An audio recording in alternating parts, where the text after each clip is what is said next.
Mini కవిత అనగానే నాకు కాళోజీ గారు రాసిన ఒక కవిత గుర్తుకొస్తుంది. పుట్టుకనిది చావనిది బ్రతుకంతా దేశానిది అని జయప్రకాష్ నారాయణ గారి గురించి కాళోజీ గారు రాసిన కవితది. నాకు మినీ కవిత అనగానే ఫస్ట్ గుర్తొచ్చేది ఆ కవి అయితే, రెండో కవిత కెరటం నా ఆదేశం, ఎగిరి పడినందుకు కాదు పడినా లేచినందుకు. ఈ రెండు కవితలు లేకుండా మినీ కవితని సమీక్షించాలన్నా, మినీ కవిత నుంచి ఎవరైనా రాయాలన్నా కూడా ఈ రెండు కవితలు లేకుండా ఏ రచయిత కూడా తన వ్యాసాన్ని ముగించలేదు. అంత ప్రాచుర్యం పొందింది డాక్టర్ ఆచార్య పవన్ గారి కెరటం నా ఆదర్శం అన్న మినీ కవిత. నేను చాలా దగ్గర మేము వృత్తిపరంగా ఈ కార్పొరేట్ రంగంలో మోటివేషనల్ స్పీకర్స్ పిలిచి వాళ్ళ చేత మా కార్మికులకి మాట్లాడిస్తుంటాం అన్నమాట. ఆ మోటివేషనల్ స్పీకర్స్ లో కనీసం ఒక 10 మందిలో ఒక 5గురు ఈ కవితని వాళ్ళు ఉల్లంఘించి చెప్పారు. కెరటం నా ఆదర్శం ఎగిరి పడినందుకు కలుగుకుండా అది ఎందుకు ఆ కవిత చెప్పవలసి వచ్చిందా అనేది కార్మికులకు మీరు నిస్సత్తుగా ఎప్పుడు మీరు ఆలోచించకండి, ఆశావాస భావాన్ని మీలో చేసుకోండి అని చెప్పడంలోకి ఫస్ట్ స్ఫురించే కవిత మన ఆచార్య పవన్ గారి కెరటం నా ఆదర్శం అనే మాత్రం నల్లబోదే మరి చెప్పండి. అలాగే మినీ కవితల్లో ఆలశెట్టి ప్రభాకర్ గారు రాసిన ఇంకో కవిత కూడా నాకు అప్పుడు బాగా ఇష్టం. అది వేసి మీద ఒక కవిత రాస్తాడు.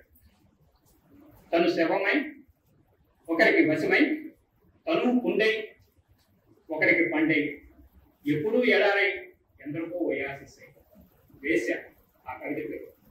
ఇది మినీ కవితలో ఒక మెరుపులా మెరిసింది ఈ కవిత.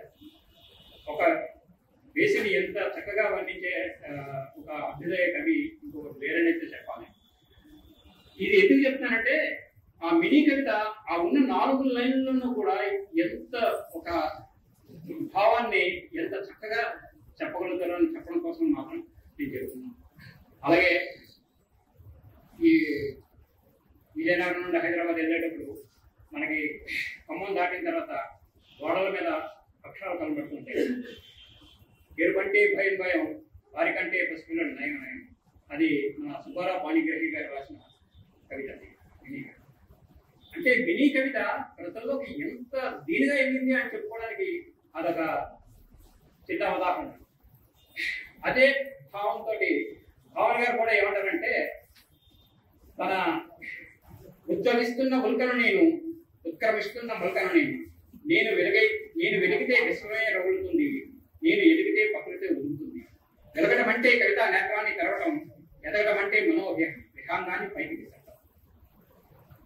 ఎంత చక్కగా ఈవెన్ ఒక లేమెన్ కూడా కవిత చదివితే మనం వాళ్ళలో ఒక ఆశాభావమైన ఇది కనిపిస్తుంది అనమాట.